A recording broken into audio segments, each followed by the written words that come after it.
왜 이렇게 안쪽에 들어가 계세요? 자기 생각.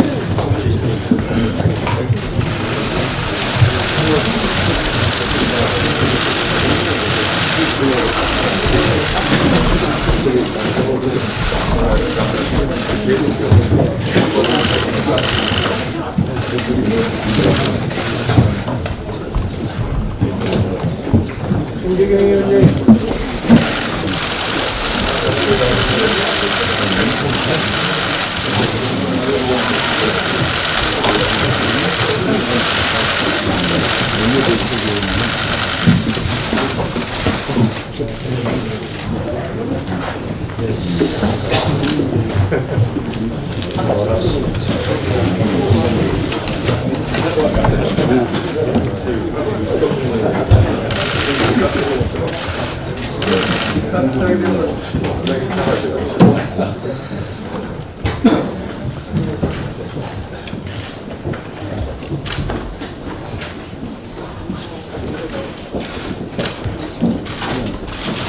일본 정부의 반도체 소재 등 세 가지 핵심 품목의 한국 수출 규제를 강화한다는 방침에 우리 정부는 WTO, 제소 등 강경 대응을 예고했습니다.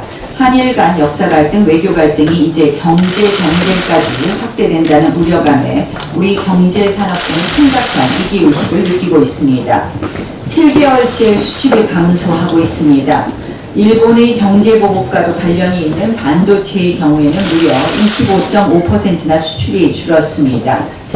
일본 정부에 다시 한번 촉구합니다. 즉각 수출 규제 강화 조치를 철회하십시오. 우호적 한일 관계는 한일 양국 모두의 경제 안보에 도움이 될 뿐 아니라 한미일 삼각 공조가 동북아 질서 안정의 근본 축입니다. 이번 조치는 일본의 경제에도 큰 부담이 될 뿐 아니라 동북아 평화 안정에 결코 도움이 되지 않습니다. 우리 정부는 이번 기회에 지난 대일 외교의 무능과 실패를 총체적으로 점검해야 합니다. 대법원의 강제징용 배상 판결이 난 이후 지난 8개월여간 일본 정부는 계속해서 통상 보복을 예고해왔습니다. 이미 3월 보복 조치를 구체적으로 언급하기도 했습니다. 그럼에도 외교부는 이 같은 최악의 사태가 벌어질 때까지 그저 방관하고 있었던 것입니다. 감정 외교, 갈등 외교가 가져온 외교 참사입니다. 향후 대응 역시 강경 일변도로만 봐서는 안 됩니다. 한일 관계 자체를 개선하지 않는 한 이런 사태는 앞으로 얼마든지 반복될 수 있습니다. 그런 의미에서 지금 우리에게 필요한 것은 다차원, 다채널 한일 외교입니다. 기존 정부 외교 라인은 물론 모든 전직 외교관을 비롯해서 국회, 기업, 학계 등 모든 사회 전 분야의 한일 외교 라인을 가동하자는 것입니다. 국회도 이제 나서야 된다고 생각합니다. 경색된 한일 관계와 그로 인한 무역 보복 해결을 위해서 긴급 한일 의회 교류를 여당 그리고 바른미래당과 함께 추진해 보겠습니다.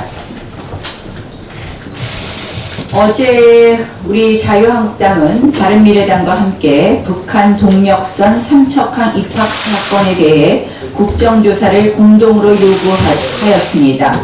그 외에도 교과서 조작 사건의 진실을 규명하기 위한 국정조사에 대해서도 공감대를 형성했습니다. 조만간 국방부 합동조사단이 북한 동력선 사건과 관련해 허위 보고 및 은폐 의혹 정황을 확인하지 못했다는 조사 결과를 발표할 것이라고 합니다. 물론 익히 예상했던 시나리오이긴 하지만 그래도 어쩌면 이렇게 각본에 충실할 수 있는지 새삼 놀라울 정도의 팀워크입니다. 애초부터 당연히 결론은 정해져 있었고 짜맞추기 조사를 한 것입니다. 국방부도 당연히 조사를 받아야 할 대상입니다. 조사를 할 자격도 또 그럴 명분도 없는 상황입니다. 고양이에게 생선을 맡기는 격의 조사였던 것입니다. 지금 보면 사실상 필요한 부분의 조사가 빠져있는 것이 보이고 있습니다. 과연 청와대가 은폐성 허위 브리핑 가이드라인을 줬는지, 가이드라인이 누구에 의해 어떻게 하달됐는지 여러 가지 조사해야 될 부분이 많습니다. 이 청와대 안보실도 아예 조사를 하지 않은 것 같습니다. 이 면죄부용 조사만 믿고 이쯤에서 덮자는 것은 국민의 눈과 귀를 가리자는 것과 다름이 없습니다. 더불어민주당에게 촉구합니다. 혹여나 합동조사단 발표를 내세우면서 국정조사를 거부하는 무책임한 모습은 보이지 말아 주십시오. 만약 합조단의 발표가 사실이라고 주장한다면 당연히 국정조사를 거부할 이유도 없을 것입니다. 북한 동력선 입항 사건은 물론 일파만파 의혹의 눈덩이처럼 커지고 있는 교과서 조작 사건에 대해서도 반드시 우리 국회가 진상규명에 나서야 합니다.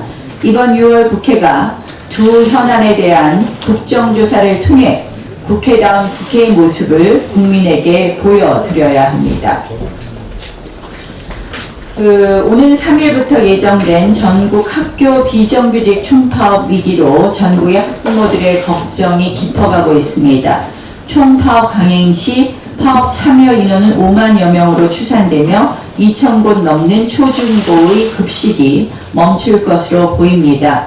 이 애초부터 이 정권이 공공부문의 정규직 전환이라는 비현실적인 약속을 해준 것이 화근입니다. 이행하지도 못할 공약으로 표심을 얻어놓고 이제 와서 나 몰라라 하는 식의 무책임한 정치가 이런 총파업의 빌미를 제공한 탓입니다. 결국 민노총이 들이미는 청구서에 꼼짝 못하는 이 정권이 우리 아이들의 점심마저 못 먹게 하는 사태까지 초래하게 된 것입니다. 버스 대란, 타워 크레인 대란에 이어 급식 대란에 이르기까지 우리 경제와 민생이 바람잘 날 없는 대란 정권입니다. 학비연대 측에도 호소합니다. 아이들의 점심마저 볼모로 잡는 이 무리한 파업은 국민들의 따가운 눈총만 받을 것입니다.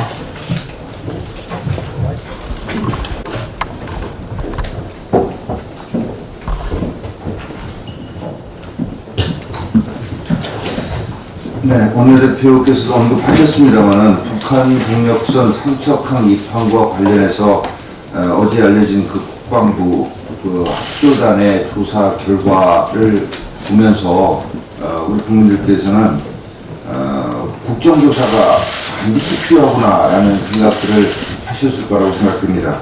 우리 당은 국정조사로 이 삼척항 북한 동력선 입항 사태와 관련해서 은폐 왜곡 축소된 이런 의혹 전모를 낱낱이 밝혀내겠다는 말씀을 드립니다.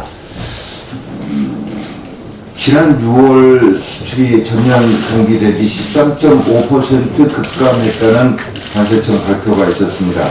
작년 말부터 추락하기 시작한 수출이 올해 상반기 내내 마이너스 성장을 기록하고 있습니다. 정부에서는 외부 요인의 모든 핑계를 대고 있습니다만 우리나라가 만성적인 고비용 산업구조로 굳어져 가고 있는 이런 데 근본적인 원인이 있다고 볼 수 있습니다. 이 정부의 수출 분열에 대한 대응은 역시 이 정부의 전매 특허인 돈 풀기입니다. 어제 산업부 장관 주재로 열린 수출 상황 점검 회의에서 수출 기업의 무역 금융으로 119조 원을 지원하겠다고 했습니다. 이런 식으로 돈 풀기 대책만이 아니라 규제를 풀고 노동시장을 개혁하는 근본적인 체질 개혁으로 이 고비용 산업 구조를 개편해야 할 것입니다. 이 정권의 정말 어떻게 보면 무지막지한 이 4대강 고파괴 움직임에 대한 각 지역에서의 반발이 점점 커지고 있습니다. 공주시 의회가 만장일치로 금강 공주보 철거 반대를 결의했고, 공주시 읍면동 여론조사를 한 결과 98%의 주민이 반대하는 것으로 여론조사가 나타나자 공주시는 여론조사를 다시 한다는 등 법석을 떨고 있습니다. 세종시의 세종보 철거와 관련해서 이해찬 당대표마저 오죽하면 세종보 철거를 유보해달라고 환경부 장관한테 요청을 했습니다. 어제는 전남 나주시 의회 더불어민주당 소속 의원 전원이 나주 죽산도 철거에 반대하고 나섰습니다. 호남에서조차 집권당 소속 의원 전원이 고파괴에 반발하고 있는 것입니다. 아울러 영산강수계의 죽산도 이외에 승촌보 상시 개방을 결정했습니다만 이에 대해서도 지역 농민들이 농업용수가 필요한데 왜 상시 개방하냐 라고 반발하고 있습니다. 나주시의원 15명 중에 민주당 소속 의원 12명 전원과 무소속 1명 등 13명이 공동 발의한 이 건의안에는 이 정권의 입장과 정반대되는 입장이 담겨져 있습니다. 충분하고 객관적 검증 없는 죽산보의 해체를 반대한다. 죽산보 해체를 우려하는 지역민의 목소리를 적극 반영하라라는 내용이 담겨져 있습니다. 문재인 정권은 이런 무지막지한 보철거에 대한 지역의 반발 목소리, 그 이유를 잘 새겨 들어야 할 것이며, 이렇게 강행해서 철거를 한다면 엄청난 후폭풍에 직면할 수밖에 없다는 점을 경고합니다. 우리 당은 4대강 보철거 저지 특위를 중심으로 해서 정책 저항운동을 펼쳐나가겠습니다. 끝으로 붉은 수돗물 사태와 관련해서 국민들의 불안이 점점 커지고 있습니다. 이 회의 끝나고 잠시 후 10시 반부터 붉은 수돗물 사태와 관련한 긴급 토론회를 개최한다는 점을 안내해 드립니다. 이상입니다.